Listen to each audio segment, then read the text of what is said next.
I was standing there, looking at the chaos, and all I could think was, this was supposed to be my sanctuary. I had built this cabin with my own hands.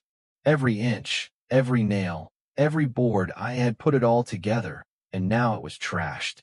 Not just by random strangers, but by the very people who were supposed to respect the boundaries of our community. The HOA.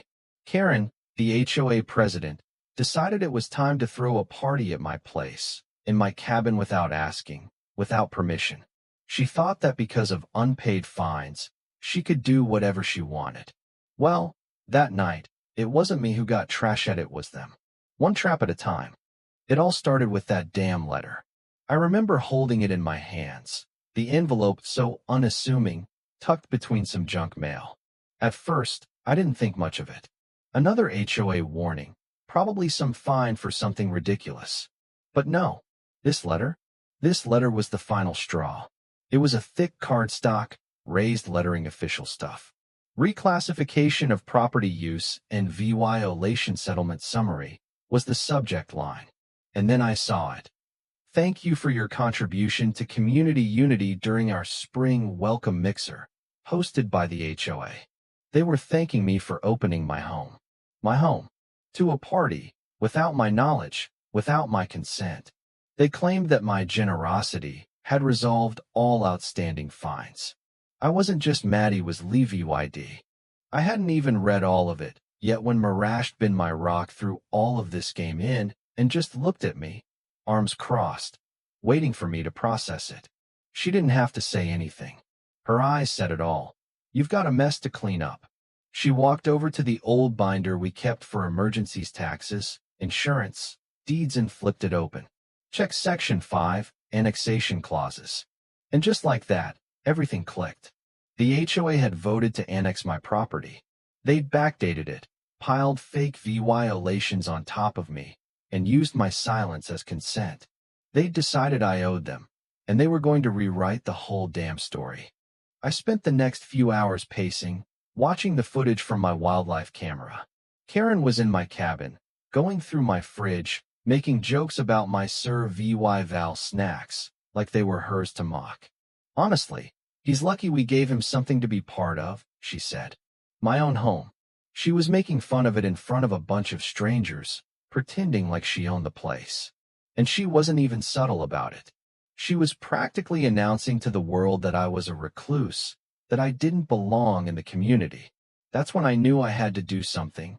But it wasn't just about getting back at her. It was about showing her, and everyone else, that she didn't have the power she thought she did.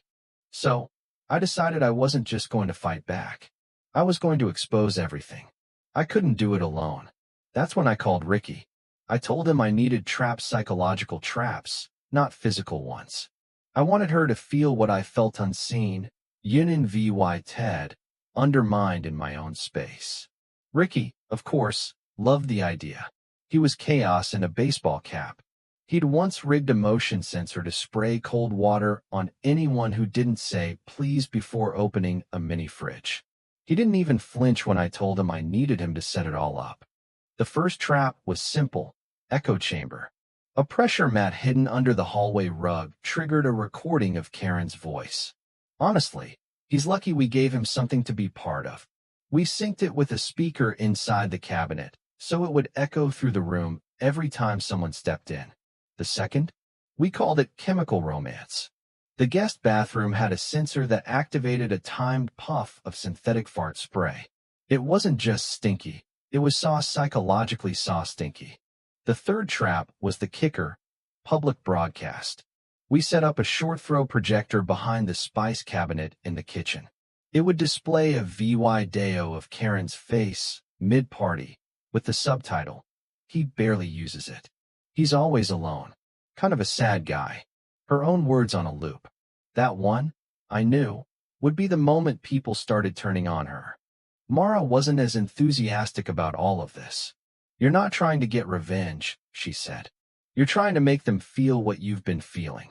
I didn't answer at first, but she was right. I wasn't just fighting for my cabin. I was fighting for my place, my respect. The night of the party arrived, and Karen, as expected, strutted in like she owned the place. She had that fake smile plastered on her face, arms wide, welcoming people into community Vying. The first person stepped onto the hallway rug. Boom. The echo chamber trap activated. Karen's own voice, loud and clear, calling her out. The room froze. People looked around, confused. But Karen, she tried to laugh it off. Oh, it's just a quirky cabin aesthetic. Next, the mic Karen raised a glass to community and unity. And the moment she shouted it, the confessional trap went off. To community, to unity. And then 5 seconds later, to community, to unity. It came back to her from every corner of the room. She looked around like she'd seen a ghost, but she didn't have control anymore. I could see her squirm. More guests walked in. The kitchen. Boom. The projector flashed her own face on the wall. He barely uses it. He's always alone. Kind of a sad guy. The room went completely silent. No one laughed. No one chuckled. It was just uncomfortable. People started to ask questions. One guest asked, Is this for real? That's when the bathroom trap went off. The guest bathroom, someone opened the door and immediately burst out, gagging. What is that smell? The whispers spread. Is this even legal?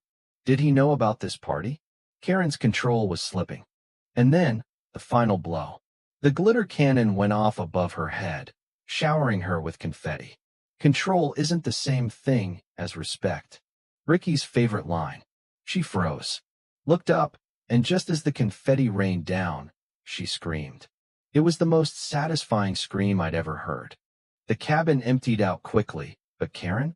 She stormed out, her face redder than I'd ever seen it. And then came the best part, the Video.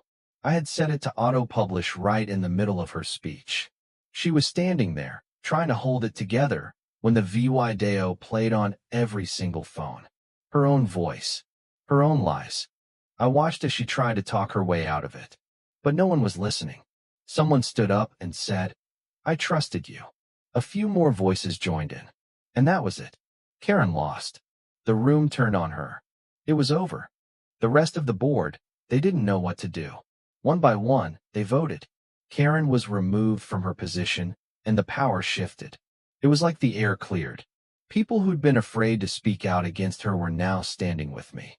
The community finally saw her for who she really was, a manipulative control freak. But the fight didn't end there. I wasn't finished. The next morning, a letter arrived. The HOA tried to retaliate.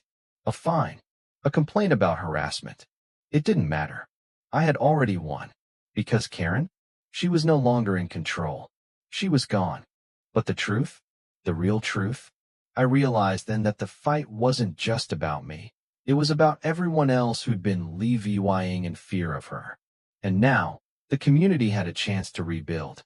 We weren't afraid anymore. We had taken back control, and it felt damn good.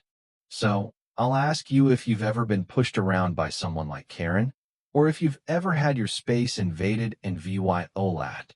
What did you do about it? Did you fight back? Or did you let them win? Let me know in the comments. Because trust me, sometimes the only way to win is to make them realize who's really in charge. Let me know your thoughts on this situation. Was it right to set all those traps? Or did I cross a line? What would you have done if you were in my shoes?